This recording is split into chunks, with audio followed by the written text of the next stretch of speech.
पता है कि पत्नी से पति सबसे ज्यादा प्रेम कब करता है? जो बता देगा बुला के माला पहनाऊं। राम राम। कितने लोग बता सकते हैं कि पति अपनी पत्नी से दुनिया का सबसे ज्यादा प्रेम कब करता है? नहीं बताओ, मुझे ही बताना पड़ेगा। बताऊं कि रहने दो? सबसे ज्यादा प्रेम उस समय करता है जब दोनों का रिश्ता जोड़ दिया जाता, सगाई हो जाती, एंगेजमेंट हो जाता है। तो देखना पति चुपके सी भेंट में अपनी घरवाली बनने वाली पत्नी को क्या देता है। ये तो पता प्रदीप जी सारा कर रहे हैं। मोबाइल देता है और इतना प्रेम करता है, इतना प्रेम करता, पूरी रात नहीं सोता। कहता तू तो मेरी अनारकली है। लेकिन ये प्रेम तभी तक रहता है जब तक शादी नहीं होती और सगाई होती है।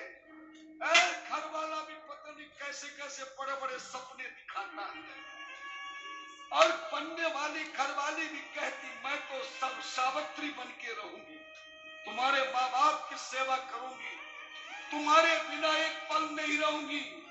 घरवाला कहता तू तो पल की बात करती है, मैं तो क्षण में भी तुम्हारे साथ रहूं। इतना प्रेम होता है। लेकिन जैसे ही शादी हो जाती है, फेरे हो जाते हैं, देखना वही पति जो पूरी रात फोन करके बात करता था और क्या बताता, तू क्या लगती है अनारकली, वो महीना 2 महीने के बाद तुम्हें फोन करना ही बंद कर दे। पत्नी ने कहा जी शादी के पहले तो आप मुझे रात रात भर फोन करते थे, कहते मैं तू तो मेरी अनारकली है।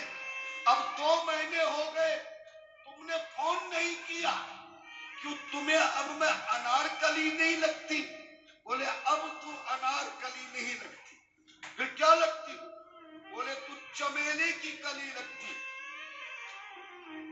और 1 साल 2 साल के बाद जब बच्चे हो जाए फिर तो धमकाना शुरू कर देता, पास में बैठता तक नहीं।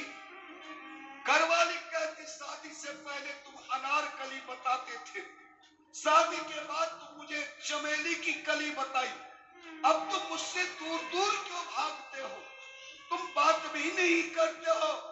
पति कहता तू ना मुझे अनारकली लगती है ना तू चमेली की कली लगती, तो फिर क्या लगती हूँ? बोले अब तो तू मुझे छिपकली लगती है। ये प्रेम है पति और पत्नी का आज के युग में, क्योंकि जैसा खाओगे अन्न वैसा बनेगा मन, जैसा पियोगे पानी वैसी बनेगी धन्यना।